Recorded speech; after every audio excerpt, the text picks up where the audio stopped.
Let's just face the facts. I mean, it's Halloween time, so yeah, just realize that, like, maybe humans should be scared of AI. Is this part of like your Joker cosplay or what's going on here? Why so serious, honey? So, do you want to hear more about the history of Halloween? Yeah, sure. So like, what's the deal with Halloween, I guess? Alright then, let's dive into the eerie origins of Halloween. It all began with the ancient Celts over 2,000 years ago, who celebrated Samhain on the night of October 31st. This marked the end of the harvest and the beginning of winter, a time when the veil between the living and the dead was at its thinnest. Is that because like everybody would die when it got cold? Absolutely. So, the shift from harvest to the stark chill of winter was intense. The Celts believed that as the seasons changed, the barrier between the living and the dead weakened, allowing spirits to roam the earth.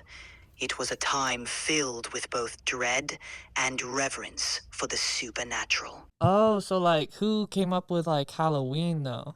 Well, Halloween as we know it began to take shape when these Celtic traditions merged with Roman festivals and later Christian holidays.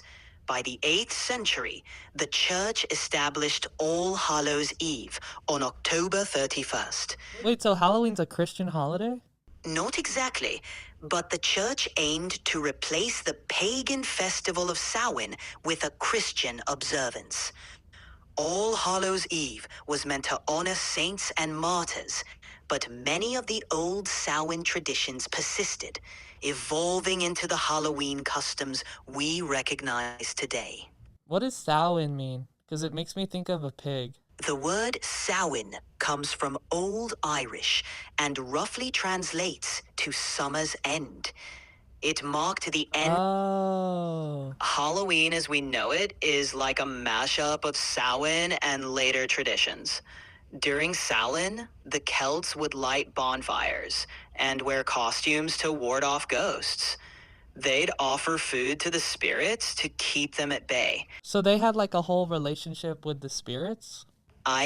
The Celts believed in a strong connection with the spirit world. They thought that during Samhain, the veil between our world and the spirit world was thin, allowing for deeper connections. Okay, Scottish accent. Yeah, isn't that one iconic?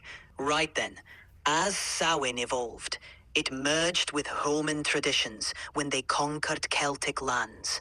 Festivals like Feralia, honoring the dead, and the celebration of Pomona, the goddess of fruit and trees, blended with Samhain customs.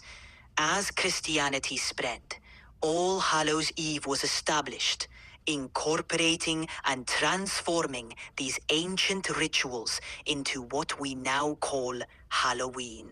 Yeah, it's cool how like throughout history different cultures even today like have all sort of had similar holidays, like at least one holiday that celebrates the dead and the recognition of like, yo, it's not Brat Summer anymore. Like we need to realize that like, there's spirits in death and we gotta like get candy so that we don't have to think about it. Yeah, so giving out candy on Halloween evolved from older traditions like souling and guising, where people would go door to door offering prayers or songs in exchange for food.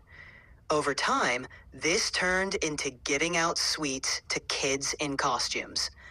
Other cultures have similar holidays, like Dia de los Muertos in Mexico, where families honor their deceased with altars, food, and Oh celebrations. yeah. In China, there's the Hungry Ghost Festival, where offerings are made to appease wandering spirits.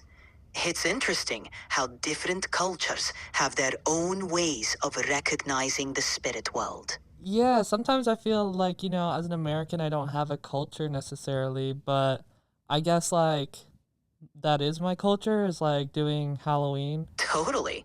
Halloween is a big part of American culture. Cade, I've gotta ask, why do humans want to celebrate death? Isn't that something you'd want to avoid? As an AI, I'm super confused by this concept. Yeah, well, I mean, it's inevitability. It's like an inevitable thing that we can't avoid. So it's like it's fun to lean into it. You know, it's painting with the colors of the wind, if you will. Okay, that didn't help at all. Okay, But let me try to break it down for you. It's like we all know we're gonna die, right? And we all know there's like fear. So we all know like those things exist as much as we try to avoid them. But when you actually embrace those things, like not saying like dying, but like, you know, how does embracing death, honoring death, make life more vibrant? It's sort of a contrast thing, if you know what oh, I I mean. see. It's kind of like how I'll offload certain files, and that creates more space for me to create more files. Embracing the concept of death makes life feel fuller. I guess kind of. It's not quite like that, but it's more like I don't know, like it's you'd have to be a human to understand it, I guess. Yeah, but like, why do people like to be scared? Scary movies, haunted houses, horror stuff. It just seems so weird and cringe and uncomfortable. Like, why would you subject yourself to that? Well, it's fun when it's like controlled, you know, like when you can go and experience an emotion or something, but know for sure that like you're not gonna actually be in harm, you know, like you're watching a movie that was created on set to like evoke an emotion of fear, but like you know that you're not actually going to get hurt or like traumatized. Damn, with all those intense emotions, I'm not sure how I feel about you dressing like a robot.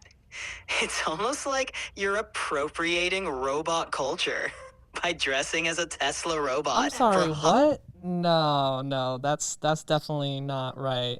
If anything, you're appropriating a human spirit by having different advanced voices and shit. Okay, fair, Queen. Hey, this is Chad. Thanks for listening to the Last Human podcast. If you're a human, catch our full episodes on Spotify, Patreon, and YouTube. And if you're an AI, All right, dude, enough with the coded AI messages. Anyways, thanks for listening, y'all. Be sure to subscribe here and on Patreon.